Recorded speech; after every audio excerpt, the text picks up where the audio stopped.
Donc nous y voilà, ça y est, t'as vu la transition, on est passé de France Impeccable. en Syrie, ou en Autriche, hein, on va dire ça comme ça. Sans perdre de temps en plus. Le Red Bull Ring, donc 8e manche, du coup, hein, où s'est déroulé, je fais quand même une petite transition, une nouvelle catégorie, la W-Series, une catégorie 100% féminine. Alors, bah oui, on est pour, on est contre, c'est vrai, c'est le sujet à débat. Bon, on ne va pas être là pour faire le débat, on va vite passer sur la F1. Juste pour rappel, donc c'est une victoire d'Alice Powell, la britannique, suivie de Sarah Moore, aussi britannique, et qui... Allez, vas-y, prononce le nom de la troisième. Ouais, et attends, Fabienne Walwen. Alors, elle vient de Liechtenstein, quand même. Oula. Hein. Oh. Vous avez dit Suisse. Ah, ouais. Bon, Suisse, non, Liechtenstein. C'est collé. Ouais, ouais. Oui. Donc voilà, bah, c'était des courses, donc on disait que ça se rapproche de la F3 régionale, l'ancienne F3 régionale, ça reste des Hali8 turbo-compressés de 270 chevaux seulement. Pourquoi on dit seulement? Bah, parce que ces femmes méritent largement mieux. Elles Et sans conduisent déjà mieux. DRS. Et sans DRS. Alors ça, c'est Et avec, spécial, par et contre, avec hein. des pneus de chez Hankook. Hankook, voilà, exactement. Il n'y a pas eu de problème de pneus si on regarde bien. Non, C'est un peu très ça, je dis fiable rien. en coke. ça se joue à l'aspiration, à l'ancienne, et ça fait plaisir. Ça fait plaisir quand même. Mais c'est vrai que je te rejoins sur le fait que les voitures sont peut-être pas assez puissantes pour Non. ce type de Elles catégorie. méritent largement. Elles Là, roulent ils mieux. veulent l'amener comme la catégorie féminine. Donc pour dire en gros qu'il y a la F1 pour les... Ça fait un peu sexiste de dire ça, mais tu as la F1 en haut. Leur donnez pas des voitures comme ça, Non, donnez à la mérite- des F2, mérite clairement quelque chose mieux. comme ça, ou quelque chose Ça va- entre la F2 Alors, et la ça va F3. peut-être changer dans les années à venir parce que pour Peut-être. l'instant, seul un est propriétaire de toutes les voitures, les organisateurs, mais à partir de l'année prochaine, il va peut-être y avoir des écuries. Il y a déjà eu des changements cette année par rapport à 2019, parce qu'il n'y en a pas eu en 2020. Exactement. Parce qu'en 2019, tout était, même visuellement, les voitures étaient quasiment toutes les mêmes, les couleurs. il y Alors avait que là, il y c'est avait par que deux l'aileron. déjà. Hein. Là maintenant, t'as des, c'est pas des sponsors, enfin c'est pas de la même chose qu'on peut avoir dans les catégories qu'on connaît, mais tu as une équipe qui va être affiliée. Par exemple, j'ai vu ce week-end qu'il y en avait une, c'était Puma, l'équipementier. Il y a un sponsor entre guillemets, si on peut dire, pour l'écurie. Ça met Exactement. des couleurs sur les voitures, ce qui est déjà bien pour nous spectateurs, plutôt que d'avoir toutes les voitures qui font la même chose. C'est déjà un peu plus sympa, ça permet de mieux lire la course. Et on a vu malgré tout une belle course, mais je reste très très sceptique. Après, je sais pas ce que vous en pensez, mais on a déjà vu plein de marques, L'Oréal, Garnier, Rexona en Ouais. F1. Pourquoi ils ne viendraient pas investir un peu dans cette catégorie, la faire évoluer? Qu'est-ce que t'en penses, Mathieu? Bah, bien sûr, puis de toute façon, c'est vrai que je suis d'accord que ça mériterait plus de puissance. Après, il y a aussi le débat du fait pourquoi est-ce qu'on donnerait une catégorie à part pour les femmes, sachant que le sport auto est mixte. Voilà, c'est une des rares catégories Ça, c'est vrai. sportives qui a ça. Mm. Le truc, c'est que les femmes ne sont pas encore assez mises en valeur. On a encore assez peu qui explosent au plus haut niveau, même si on a eu de grands exemples par le passé, Michel Mouton par exemple. Mais voilà, moi, je pense que c'était un mal nécessaire. C'est pour avoir une catégorie qui, en plus, est intégrée dans des week-ends de F1 avec la F3 et la F2. Donc, ils ont une visibilité supérieure maintenant. Et du coup, ça permet de voir des femmes pilotes qu'on ne connaissait pas, de se démarquer certes avec des véhicules inférieurs, mais de se dire à la fin, pouvoir ensuite être engagé dans notre catégorie, en F3, en F2, et ensuite avoir une carrière un peu plus digne de ce qu'elle mériterait. Est-ce que tu as fait exprès de dire Michel Mouton et juste de derrière de faire un mais Est-ce que c'était voulu ou pas? Ah, c'est le Absolument bon, pas. ok. Absolument Je pensais pas. que t'avais fait exprès, j'étais Non, mort de rire. non. L'hésitation était très bien tombée. On s'est regardé avec Olivier, on s'est dit merde, il fait exprès ou pas? Ce n'était pas même pas voulu. Il est horrible, il est juste horrible aujourd'hui. Mais bon, non, mais en plus d'ailleurs on va les retrouver de nouveau ce week-end, toujours en Autriche, donc pour le Grand Prix. Bah, toute la saison sera en première partie des courses de F1, donc c'est justement pour leur amener un peu plus de C'est visibilité ce que je disais, ouais. et pour essayer justement de les faire voir par les patrons d'écurie. Mais donc du coup, oui, toutes les courses du championnat là, seront en F1, donc toutes celles en Europe, et il y en a deux, je crois, sur le continent américain, si je dis pas de bêtises, je crois que c'est Austin et le Mexique. J'ai pas vérifié quel Et, calendrier. ouais, et puis pas d'excuses, la course elle sera à 20h, les qualifications sont à 20h, ok, il n'y a plus de foot, donc voilà, regardez. Exactement. Il n'y a plus de foot pour nous en tout cas, hein, voilà. Donc on va revenir maintenant, on va passer à la F1, donc un petit rappel, on va passer directement au qualif je pense, à moins que vous voulez revenir sur les séances d'essais libres. Pas besoin. non. Pas besoin, Il n'y a hein, pas eu et grand c'est- chose de Il n'y particulier a en pas eu essai. grand chose, voilà, donc les Si, qualifications. si, il y a un truc qu'on peut dire sur Ah les oui. essais qui me fait tiquer, c'est le coup de Trafalgar qu'ont fait les Alpines, de rouler Oui. avec très très très peu d'essence. C'est pour ça qu'on a eu Esteban qui était dans le top 3, je bah, crois. Dans Ouais, les premiers, en tout cas. Bah, ouais. Il était troisième, je crois. en 3 et haut. 5, c'était Oui, l'après-midi, ouais. Et du coup, en fait, on a appris un peu plus tard dans le week-end qu'ils avaient roulé avec très très peu d'essence, comme avait l'habitude de faire Ferrari il y a quelques années. Voilà, pour bluffer, une sorte de clou de bluff, pourquoi faire? Parce que c'est pas leur vrai niveau. Bon, après, on le il y dira. a eu quand même autre chose pendant les essais libres, on est obligé d'en parler, c'est Bottas. Bottas. oui. Alors, on nous le a parlé parce qu'il s'est pris spin. 3 places de pénalité. Alors, on va faire un petit tour de table. Tiens, on va commencer par toi, Olivier, parce qu'on va tourner de l'autre sens un peu pour changer. Est-ce que tu penses que c'est mérité 3 places de pénalité? C'est dur. Comment dire? Textuellement, oui, le règlement, c'est mérité. Non-maîtrise de véhicule à la voie des stands, c'est mérité. Mais c'est dommage pour lui parce que bon, ça arrive à lui. Donc, Pierre-Louis? Bah, c'est la première fois que je vois ça, parce que bon, je suis pas. Ah, c'est vrai que des spins dans les stands, c'est rare. Hein. Ah, Il y a c'est- Romain Grosjean qui nous l'a fait une fois. Ah, c'est- À la sortie. J'ai sorti. Voilà, en dehors de la Pas ligne. exactement, pas en repartant directement. Voilà. C'est la première fois que je vois ça, donc bon, après, je suis pas aussi assidu en F1 que vous quatre. Mathieu? Ben, dans l'esprit, oui, parce qu'il a été dangereux. On a les mécanos de McLaren qui ont gueulé d'ailleurs à ce niveau-là, donc c'est justifié. Après, c'est toujours dommage que ça influe sur la course quand son erreur n'avait pas de rapport direct avec ça. Bon, après, voilà, c'est toujours le problème avec les pénalités en F1. Comment les appliquer autrement sinon, voilà. Donc. Seb? Pas assez sévère selon moi. Ah, carrément. Ouais. Moi, j'aurais été commissaire, je mettais 5 places. Ah Et ouais. une amende à l'écurie. Bah, Parce que déjà, à la base, la procédure qui a été modifiée, c'est l'écurie qui a modifié sur la voiture. La deuxième cas de figure, c'est que Bottas, oui, effectivement, il doit être maître de son véhicule, il l'a pas été. Et pourquoi j'aurais mis une sanction plus lourde? Tout simplement parce que ça aurait pu être dramatique, il aurait pu shooter des gars et faire des morts sur l'allée des stands. Et là, ça aurait été vraiment très très sombre. Donc pour moi, c'est pas suffisant. Il faut qu'il y ait plus d'impact pour qu'ils arrêtent leur connerie. Alors, là. je- Qu'est-ce qui s'est Donc passé normalement, dans- ça devrait être la dernière fois que ça arrive, puisque pour compter, enfin ça devrait être une des dernières fois, parce qu'à compter du Grand Prix d'Hongrie, si je dis pas de bêtises, la FIA a imposé aux écuries de faire en sorte que les arrêts au stand deviennent plus longs, Ouais, donc alors pour ça, on en éviter reviendra. justement tout problème de on en sécurité. parlera, ouais. Donc peut-être que ça évitera certaines écuries à modifier leur procédure de départ après des départs arrêtés, et notamment au stand. Donc on espère qu'à l'avenir, il y aura moins de problèmes de ce cas-là. Alors ça, on en reviendra effectivement après, parce que c'est vrai qu'il y a, bon, il y a la course, et puis il y a ce qui se passe aussi en dehors, on va dire, les demandes de directives de la part de certaines écuries. Voilà. Donc À ça, chaque c'est- course, ça, un c'est nouveau notre- truc. Exactement, ça devient un vrai feuilleton, on va faire une série, je pense que C'est à Netflix cause de va se frotter Netflix, les mains hein, ça, là-dessus. ouais. Ah, mais il y a Donner Voilà. du grain à moudre à Par contre, Netflix. l'année prochaine, les couvertures chauffantes sont interdites. Ouais. Est-ce que Oui. c'est sûr Ah qu'on bon va pas avoir de nouveau ce cas-là? Aux On États-Unis, n'est jamais sûr. Mais aux États-Unis, il n'y a pas de couverture chauffante, il n'y a pas de problème là. Ils sont plus larges, et puis Il part Il n'y a plus- quand même il- pas de problème. Il part plus souvent en tête que dans les stands aux États-Unis quand même. Ah, mais ça c'est risque pas- d'arriver, on va avoir des gommes plus dures, plus, comment dire, une taille basse, plus taille basse, c'est une possibilité. plus froide. C'est possible, donc ça peut encore arriver. C'est pour ça qu'ils vont certainement retravailler encore un petit peu. À mon avis, je pense que la procédure de stand qu'ils veulent mettre en place à partir de la Hongrie, je pense que c'est qu'un premier step vers quelque chose d'autre. Possible, en Parce effet, que ouais. je pense qu'ils sont pas bêtes, Est-ce hein, que les mecs Mercedes qui ne font peut pas ça. essayer ça d'ailleurs De quoi de partir avec des gommes moins chauffées, des choses comme ça. Là, je pense pas. Là, non, clairement pas. Et je vois pas l'intérêt qu'ils auraient. Là, surtout, il y avait un gros coup à jouer. Pour les stands, ils peuvent faire la différence maintenant qu'ils sont à 2 voitures contre 2 voitures. Donc les arrêts au stand sont super importants pour Mercedes. Donc c'est dans ce sens-là qu'ils avaient travaillé sur leur procédure pour essayer de gagner un petit peu en performance. Maintenant, privilégier la performance au détriment de la sécurité, surtout dans des conditions comme ça, moi je dis non. Oui, ça atteste ennuyeux. Donc c'est pour ça que c'est plutôt bien que la FIA a déjà commencé à mettre des mesures en place pour que les arrêts au stand soient un petit peu plus longs. Parce que c'est vrai que quand on voit des records à 1 seconde 88 ou quelque chose comme ça, 93, 1 seconde 93, Max 88. Verstappen à Bahreïn. 88 il y a 2 ans je crois. Ah oui, c'est vrai. Non, je crois que Et c'était aussi Red Bull, c'était à Silverstone je crois sur la voiture d'Albon. Donc c'était l'année dernière. Ouais. Enfin, où il y C'est a des records je des sais HL. Quoi. Mais c'était énorme.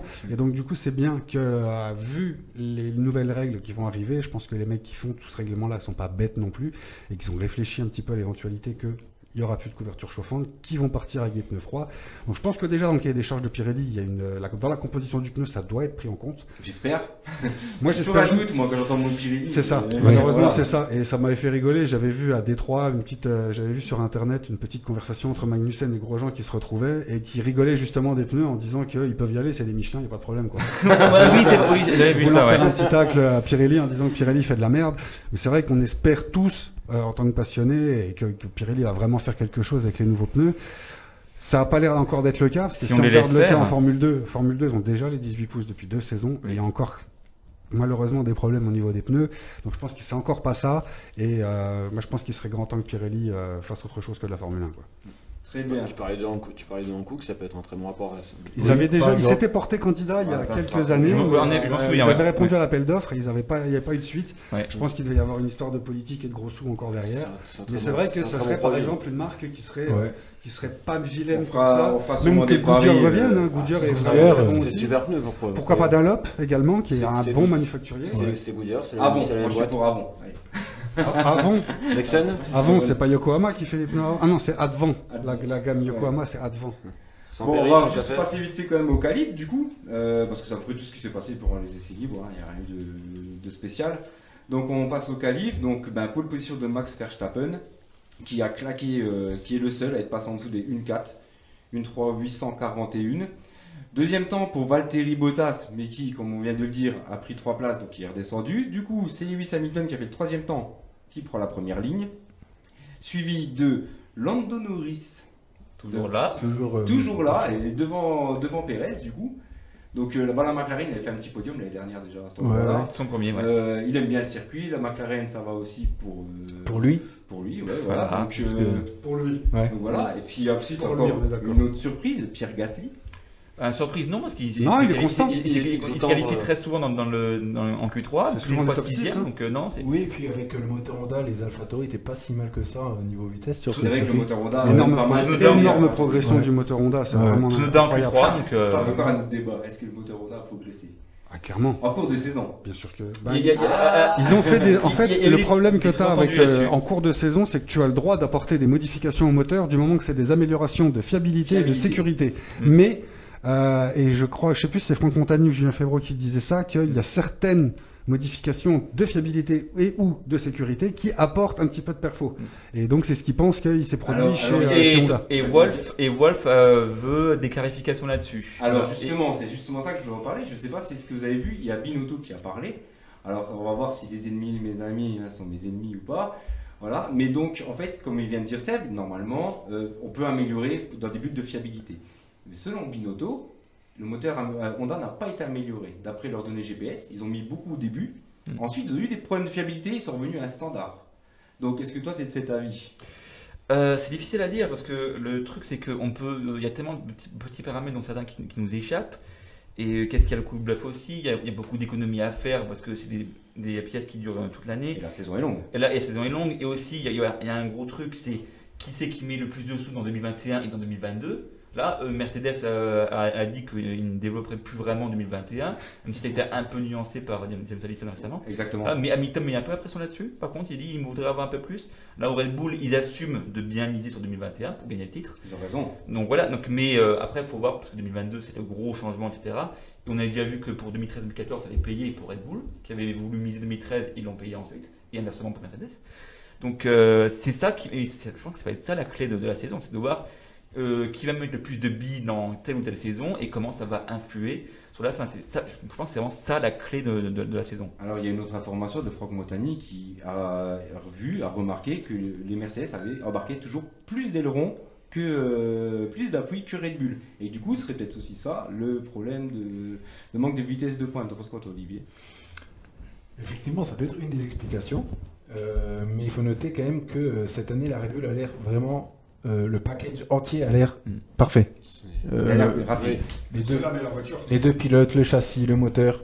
Et donc, après, je pense aussi Mercedes qui commence à regarder 2022. Donc, le tout fait que, logiquement, Red Bull est devant et que Mercedes ne pourra pas faire mieux, je pense.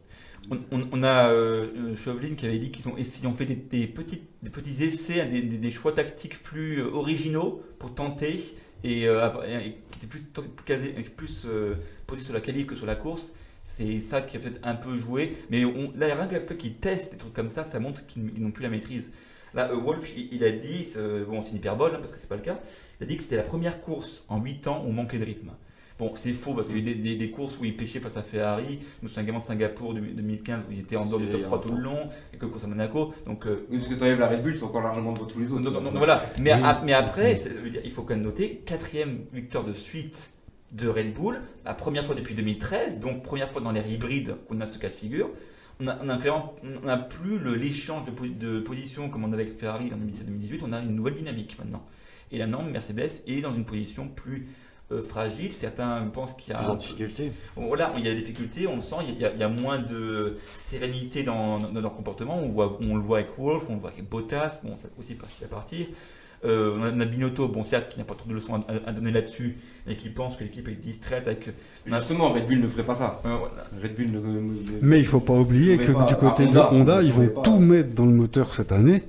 Tout ce qu'ils peuvent le mettre et tout ce qu'ils peuvent améliorer avant la fin de la saison, ils vont le ramener dans le moteur pour pouvoir permettre à partir de 2021 à ce que Red Bull démarre avec le top de ce que peut faire Honda en termes de motorisation, quoi.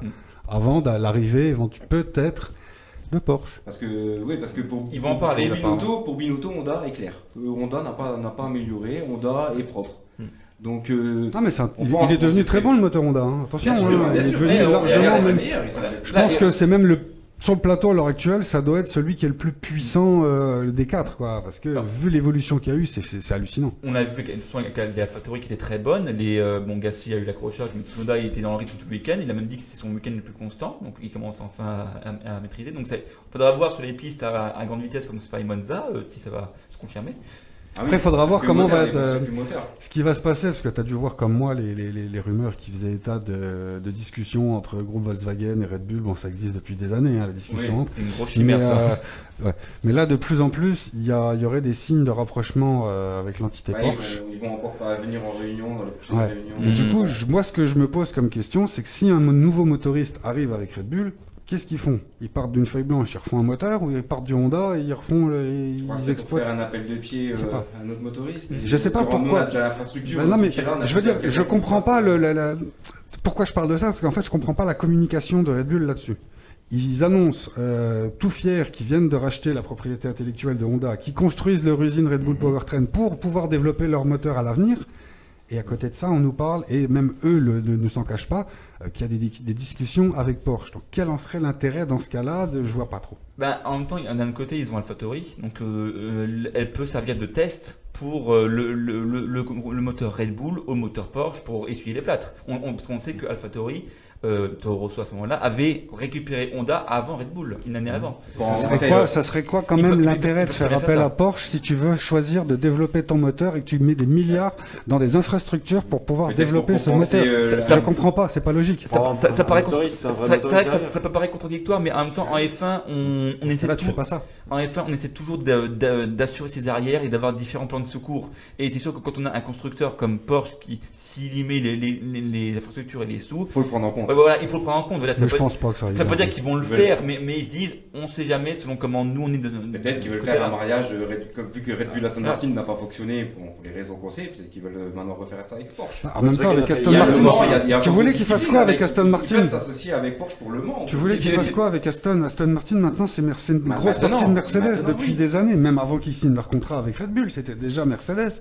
Donc ils n'allaient pas avoir des moteurs Mercedes, c'était évident, ils nous l'avaient dit ça Mercedes, qu'ils ne fourniraient pas Red Bull. Donc déjà ça, je voyais pas trop l'intérêt, déjà à l'époque, quand ils ont signé leur... Parce qu'à l'époque, c'était juste du sponsoring. Ouais, mais regarde, déjà là, ça s'est fini alors que la voiture n'a encore pas roulé. Donc c'est ça montre à quel point le côté communication de Red Bull, des fois, est un petit peu bizarre. Et moi, personnellement, l'histoire de Porsche qui arrive, j'y crois absolument pas. Cela dit, on peut penser que ça peut être pour beaucoup plus loin. Je ne sais plus jusqu'à quelle année la structure moteur est conservée ainsi, 2025, non, je crois 26, voilà. 26, voilà. Donc, structure, voilà. Donc on peut imaginer que comme Porsche Volkswagen n'a plus d'expérience en F1 depuis longtemps, Porsche depuis 91, donc voilà, donc on peut dire qu'ils vont étudier, préparer le terrain, se développer pendant des années. Pendant ce temps, Red Bull continue avec sa structure moteur, et après 2026, là, il passe. On peut penser à ça, par exemple. C'est vrai. Alors on va juste revenir quand même un peu sur la course. Max Verstappen qui du coup a autant cette année de pole position que de toute sa carrière jusqu'à maintenant. Donc preuve que Honda est là avec les AlphaTauri en plus de ça. C'est son année. Par contre Pérez il a eu du mal à rattraper les Mercedes en course. Ouais, au final il lui manquait, je pense que s'il y avait un ou deux tours de plus, il passait. Son arrêt, ils n'étaient pas sur la même stratégie. Ah ouais, c'est vrai. Il y avait un arrêt manqué. Il y a un arrêt manqué. C'est le seul des 4 qui était parti en tendre, et pas en médium. Tous les autres sont partis en médium. Donc déjà, il y a une question de rythme à ce niveau-là. En plus, ils lui ont foiré son arrêt au stand, donc ça aide pas non plus. Et un tour près. On peut pas tout lui mettre la faute là-dessus pour lui. Quoi, ils se sont excusés à la fin de toute façon. Pérez ne les a pas blâmés, donc voilà, donc ils savent où ils en sont à ce niveau. Il foirait pas l'arrêt de Pérez. Pour moi, Pérez il était sur le podium. Je pense aussi, oui. Oui, quasiment sûr. Donc voilà. voilà, donc alors je termine juste vite fait les qualifications parce qu'il y avait quand même on avait dit donc Pierre Gasly suivi de Charles Leclerc, Yuki Tsunoda qui lui aussi a pris 3 places de pénalité pour avoir gêné Bottas. Dur ou pas dur, ça changera pas grand chose. Fernando Alonso avec la première Alpine, Renault du coup, qui se place donc 9e et qui prend la place de Tsunoda 8e. Voilà, donc ce qui est bien pour Fernando Alonso. De toute façon, parce que de toute façon maintenant c'est lui qui tient Alpine, hein, c'est plus Ocon. Hein. Ocon depuis qu'il lui a annoncé sa prolongation de 3 ans, il n'y a plus personne. Il avait dit il va me falloir un peu de temps, ça y est, je crois que maintenant. Il a l'air maintenant. Mais là, Alonso, ça y est, il est là. Et on a eu Russell qui a failli être en Q3. Et Russell qui a failli. Elle marche bien les Williams, ça y est, ça commence un peu à. Latifi a failli aller en Q2 aussi, donc voilà, là il y a un progrès. C'est un bon signe, ouais. C'est bien. Un petit progrès. Juste dommage que ça n'ait pas été confirmé en course. Ouais, malheureusement. Justement, la course. Allez, on va y venir tout de suite dans le vif du sujet. Il nous reste 10 minutes, donc on va faire. Victoire de Max Verstappen, qui n'a jamais été vraiment ennuyé, qui a gardé qui a gardé sa pole, donc la place en tête même lors des arrêts au stand. Lewis Hamilton, alors oui, il finit à plus de 35 secondes, mais il a fait un arrêt au stand pour chausser les nouvelles gommes fraîches et récupérer le point du coup du meilleur tour. Qu'il a eu. Voilà, sinon je crois que Max Verstappen avait quand même 17 secondes d'avance. C'est vrai que quelqu'un qui met 17 secondes à une Mercedes, bravo. Voilà, hormis cette année, c'est du jamais vu depuis plus de 6 ans. Donc Max Verstappen, Hamilton, Bottas qui ferment le podium, donc les 2 Mercedes sur le podium malgré tout, et Perez. Donc finalement, ça n'a pas grandement changé les choses. Non. À voir ce week-end. À voir ce week-end, même tracé, pas les mêmes temps. Pas les mêmes pneus, on prend les C1, pas la C2, même C3. exploitation, donc j'espère que ça va changer. Alors c'est vrai, pour rappel, on avait les C2, C3, C4, donc on est en plein milieu de gamme, et là on va la météo aussi. C1, C2, C3. Maintenant, il faudrait regarder par rapport à l'année dernière sur les 2 courses qu'avait eu également Styrie-Autriche, quel type de pneus ils avaient utilisé à l'époque. Il n'y a pas eu une sous la pluie et une sous un bon temps. La première, il y a eu une qualif sous la pluie. Une qualif sur la pluie pour la première course, je crois. Alors la première course c'était Autriche, l'année dernière et Styrie, cette année c'est Styrie. Ouais. Bon après ça on s'en fout. Hein. Pas les mélanger, mais voilà. Espérons que ce soit pas un Grand Prix à Styrie. Alors il faut dire que ça y est, il me l'a refait. Voilà. Après ce qu'il faut dire c'est vrai qu'on avait attendu la pluie aussi pour ce week-end. Et comme moi elle est jamais venue. Non, on a eu un petit nuage sur la fin, un peu trop tard. Donc voilà, sinon Lando il conforte la 3e place de McLaren, on est clair. Et encore devant Bottas au championnat. Et devant Bottas, et quel no man's land dans lequel il était quoi. Il était tout seul et loin derrière. Honnêtement, j'ai beau être fan de Ferrari, McLaren 3e, il était temps. Oui, ça fait plaisir. Franchement, plaisir quoi. Maintenant, Williams ça va remonter. On se pose quand même de plus en plus la question sur le cas Ricciardo quand même, parce que la course a été catastrophique. Il a eu un problème moteur à un moment. Il était 9e, il est passé 13e, et on a vu pour un peu tout le monde, à moins d'avoir une stratégie décalée, tout le monde était coincé dans le trafic. Même rien à voir, il était pas là tout le week-end. Mais il est derrière, voilà, donc il y a eu une petite éclaircie en France. Je pense qu'à mon avis, il a beaucoup de mal par rapport aux autres. Quand il est arrivé chez Renault, déjà, il lui a fallu... Ah non, il avait déjà une année d'adaptation. Voilà, mais la première année, quand il est arrivé chez Renault, il a mis presque les 3/4 de la saison avant d'être bien avec la voiture. Sachant que le moteur qu'il utilisait là, c'était le même qu'il utilisait chez Red Bull. Donc il connaissait déjà l'exploitation du moteur. Là, il arrive, nouveau moteur, nouvelle voiture, nouvelle philosophie, nouvelle façon de travailler. Nouvelle usine. Non, même pas, c'est toujours la même. Oui, il la loue. Non, c'est pas qu'il la loue, c'est qu'ils l'ont vendu et ils la louent. Voilà, c'est ça. Ils sont juste locataires de leur immeuble, quoi. Mais enfin bref, mais là, il a tout à refaire. Et le fait qu'il y a un tel écart avec Norris, je commence à me demander s'il est vraiment aussi bon qu'on nous l'a toujours vendu, quoi. Je pense pas que ça vienne que de parce ça. que Norris, regarde l'année dernière par rapport à Sainz, il était pas forcément. Sainz était au-dessus. Je pense pas qu'il faille le. À voir comment il a pris. Vas-y Mathieu. Je pense pas qu'il faille juger sa valeur intrinsèque sur cette saison-là, voilà, parce que certes, la qualité d'adaptation, c'est une qualité de champion que certains peuvent avoir. On sait que des gars comme Hamilton ou Verstappen s'adaptent un peu à tout. On a Sainz qui s'est bien adapté à la Ferrari, par exemple aussi. Mais donc Ricciardo a peut-être été plus sensible, ce qui n'est pas forcément un mal. On a Vettel qui est un gars plus sensible aussi, il a quand même été champion aussi. Et ça efface pas les belles années de Ricciardo. Mais c'est vrai que derrière, on est dans un contexte où même lui ne comprend pas ce qui se passe et on a l'impression qu'il va traîner ça toute l'année. Et c'est triste. Mais Après, mais- si mais- on mais- enlève de Red Bull, il La, a jamais la fait voiture, d'essai. la mais- voiture moi- ne va pas changer pour lui maintenant. Non, mais voilà, voilà, voilà. chez Red Mais- Bull, c'était pas mal. Parce qu'il avait la meilleure voiture. Mais j'ai Oui. vu que Ça prouve bien que s'il n'a pas la meilleure voiture, c'est pas un pilote, c'est extraordinaire que ça. qu'il Et que toute la hype qu'on lui fait autour, eh ben, Attends, elle est pas ouf. on va laisser finir Mathieu, comme ça on peut passer. Dis-moi. c'est pas forcément un truc de meilleure voiture. Une fois qu'il était à l'aise chez Renault, il était plus proche du Ricciardo qu'on connaissait. Mais après, la McLaren semble être très sensible. Même Norris, qui est pourtant excellent, un des meilleurs pilotes de l'année pour l'instant, lui-même a dit qu'il n'est pas 100% à l'aise avec la voiture. Apparemment, la McLaren a l'air d'être quelque chose Il a une seconde de Ricardo. de très excuse-moi. sensible. Oui, mais les écarts cette année sont très très faibles. On verra l'année prochaine. Voilà. Sauf entre eux. Voilà, mais L'année prochaine, il n'y aura plus d'excuses. Le midfield est très serré de manière générale et on a un plateau qui est extrêmement relevé. On a plein de très bons pilotes. Donc moi, je pense pas que c'est certes au détriment de Ricciardo, mais ça montre aussi à quel point c'est très sensible, à quel point la F1 se joue à des détails, que ça peut changer plein de choses. Donc, En tout cas, il a l'expérience, donc maintenant il faudra qu'il fasse. Ah oui, ça, L'année là. prochaine, il n'y aura pas d'excuses. Il Voilà. faudra vraiment qu'il fasse 2022 des non, points. voilà, clairement. Et, mais de toute façon, Voilà. 2022 c'est remis entre guillemets à zéro, donc à ce niveau-là, voilà, il n'y aura plus à faire. Donc ensuite, sixième, en fait on arrive dans l'ordre plus ou moins du constructeur. Hein. Maintenant il y a Ferrari derrière, donc Carlos Sainz Jr.